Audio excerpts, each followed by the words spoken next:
আসসালামু আলাইকুম রহমতুল্লাহি ওয়া সম্মানিত দর্শক, ডক্টর মোহাম্মদ ইউনূস বাংলাদেশের একমাত্র নোবেল জয়ী এবং অনেকের নিকট প্রবাদ পুরুষ।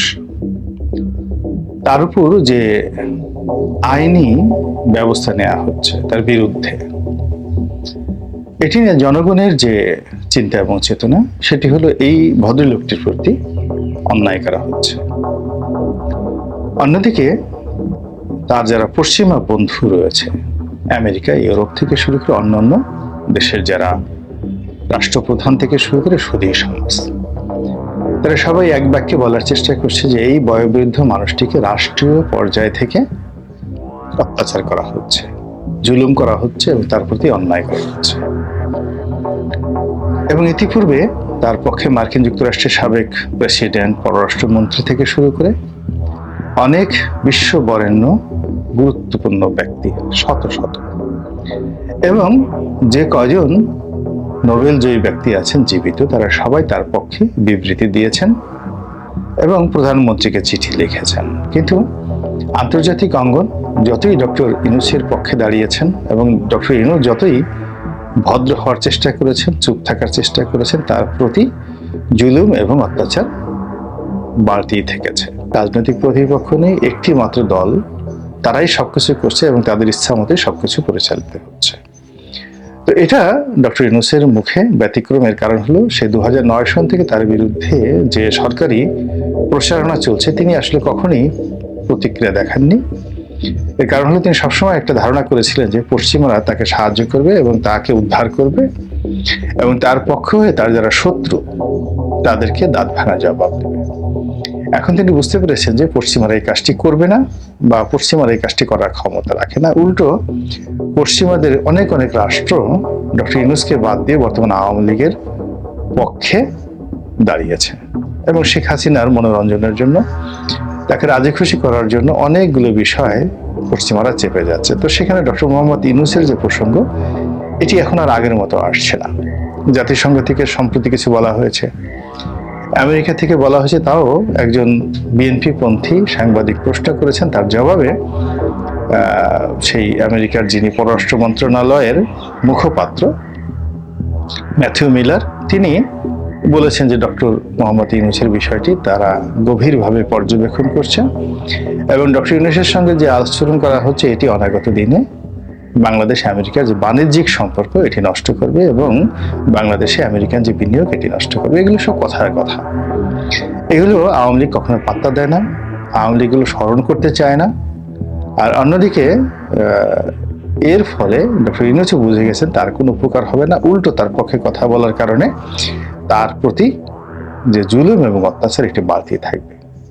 এজন্য তিনি মনে করছেন যে আমি তো মরছি, বা আমার তো অন্তিম সময় এটি একেবারে উপস্থিত, তো কাজেই আর ছাড়াছাড়ি নেই, এখন থেকে আমি কথা বলবো। এবং এই কারণেই সম্ভবত তিনি যে আওয়ামী লীগ সরকার, সে আওয়ামী লীগ সরকারের বিরুদ্ধে এই প্রথম রাজনৈতিক বক্তব্য তিনি দিলেন। তো যা হোক, ডক্টর মোহাম্মদ ইউনূস খুব রাগী মানুষ, ব্যক্তিগতভাবে খুব জেদি মানুষ, এমনি হাসেন, ভদ্র, ঠিকই আছে, কিন্তু তার আপন ভুবনে তার একটা ভীষণ জিদ আছে। জিদ ছাড়া একটা মানুষ বড় হতে পারে না। তার ক্রোধ আছে, রাগ আছে, এবং তিনি যথেষ্ট প্রতিহিংসা পরায়ণ। এর কারণ হলো, প্রতিহিংসা না থাকলে একটা মানুষ বড় হতে পারে না। সে যদি খালি ক্ষমাই করতে থাকে, আপনি এক গাল থাপ্পড় দিলেন কাউকে এক গালে, তিনি আর একটা গাল বাড়িয়ে দিলেন যে ভাই আপনি কি ব্যথা পেয়েছেন, আমার এই গালে আর একটা আপনি দিন। এগুলো কাগজে কলমে ভালো দেখায় বা এগুলো শুনতেও ভালো লাগে, কিন্তু বাস্তবতা হলো যে আপনি যদি সমাজে সাস্টেইন করতে চান, তাহলে আপনাকে টিট ফর ট্যাট, যেমন কুকুর তেমনি মুগুর হতে হবে।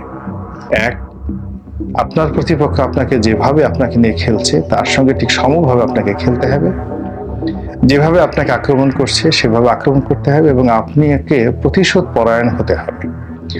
প্রতিশোধ পরায়ণ না হলে আপনার প্রতি যে জুলুম করেছে, ও নফস বেড়ে যাবে, জুলুম করার ক্ষমতা বেড়ে যাবে, লোভ বেড়ে যাবে, লালসা বেড়ে যাবে, সে আপনার প্রতি আরো বেশি বেশি জুলুম করবে এবং তার সেই জুলুমের হাতিয়ার বাড়তে বাড়তে একসময় সাধারণ আমজনতার মধ্যে চলে যাবে। এই জন্য অন্যায়ের প্রতিবাদ করা, অন্যায়ের শাস্তি দেওয়া, প্রতিশোধ নেওয়া ইসলামে কিন্তু হালাল। তো এই জিনিসটি বহুদিন পরে হয়তো ডক্টর মোহাম্মদ ইউনূস অনুধাবন করেছেন, কিন্তু তার জীবনের যে প্রদীপ এটি একেবারে শেষ প্রান্তে। তিনি 80 বছর ক্রস করেছেন, সম্ভবত 85, 86, 87, 88 এরকম তার বয়স হবে।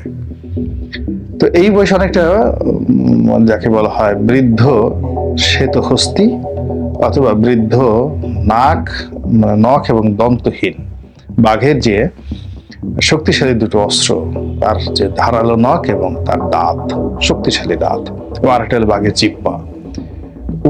আপনার বাঘের জিহ্বা এতটা ধারালো, সে যদি কোনো বিল্ডিং এর যে ওয়ালে চাটা দেয়, ওয়ালের সেই যে প্লাস্টার এটা খসে যাবে।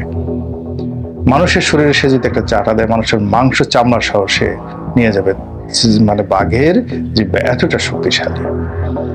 তো যখন বাঘ বৃদ্ধ হয়ে যায় তখন তার এই শক্তিগুলো থাকে না, অথচ যৌবনে ছিল। এখন যে কোনো কারণে হোক, দেশ, আন্তর্জাতিক, তারপর নিজের বয়স সব মিলিয়ে ডক্টর মোহাম্মদ ইউনূস এখন যে অবস্থায় আছেন, তিনি যদি 2009 সালে চেষ্টা করতেন হয়তো তিনি ভিন্ন একটা কিছু করতে পারতেন।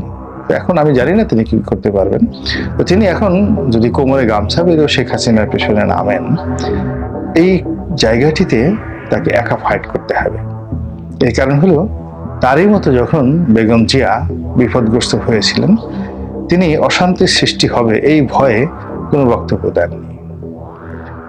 অন্যান্য অনেক মানুষ তারই মতো তার পক্ষে যারা বিভিন্ন সময় কথা বলেছেন, আন্তর্জাতিক অঙ্গনে দেশে তারা বিপদে পড়েছে, তিনি হয়তো কেঁদেছেন, দোয়া করেছেন, কিন্তু তাদের জন্য তিনি কখনো কোনো বক্তব্য দেননি। এদেশে 2014 সালে যে গণতন্ত্রহীনতা শুরু হলো, 18 সালে যে রাতের ভোট হলো, এই বিষয় নিয়েও তিনি সংবাদ সম্মেলন করতে পারতেন, কথা বলতে পারতেন। এখন যেভাবে বলছেন এভাবে বলতে পারতেন। তাহলে তাকে নিয়ে যে ভয় ছিল সেই সরকারের, সেই ভয়টা আরো বেড়ে যেত।